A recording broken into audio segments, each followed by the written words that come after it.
দর্শক, হামজনিত নিউমোনিয়া বক্ষব্যাধি বিশেষজ্ঞদের অভিমত ও করণীয় বিষয়ে সংবাদ সম্মেলন অনুষ্ঠিত হয়েছে রাজধানীর শহীদ আবু সাইদ কনভেনশন হলে। সেখান থেকে সরাসরি যুক্ত হচ্ছেন সহকর্মী ওবায়দুল্লাহ মামুন। মামুন, হাম পরিস্থিতি নিয়ে বিশেষজ্ঞরা কি কি পরামর্শ দিয়েছেন?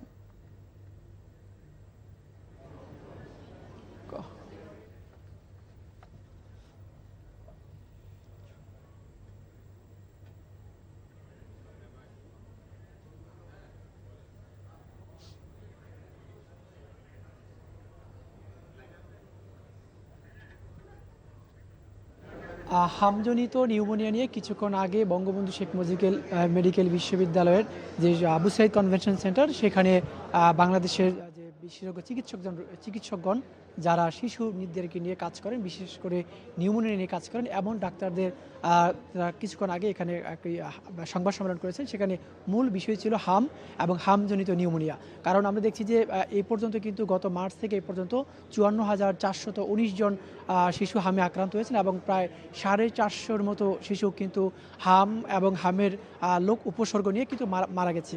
এই বিষয়টি কিন্তু এবং সারা দেশে ইতিমধ্যে বেশ আলোচিত এবং সমালোচিত।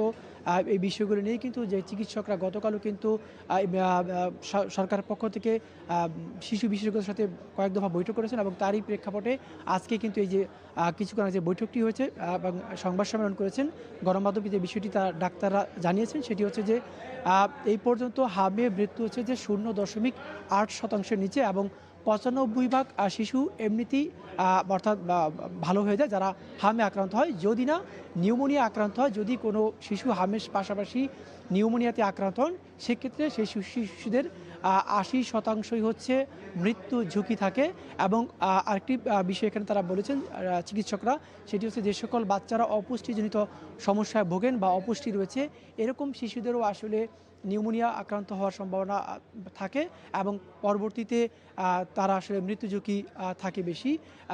সেই জন্য তারা বলেছেন যে অপুষ্টিজনিত যে বিষয়টি রয়েছে তার অন্যতম একটি কারণ হচ্ছে বাচ্চাদেরকে মায়ের বুকের দুধ না খাওয়ানো, অর্থাৎ যে সকল বাচ্চারা মায়ের বুকের দুধ পাননি বা বুকের দুধ খাওয়ানো হয়নি, সে সকল বাচ্চাদেরকে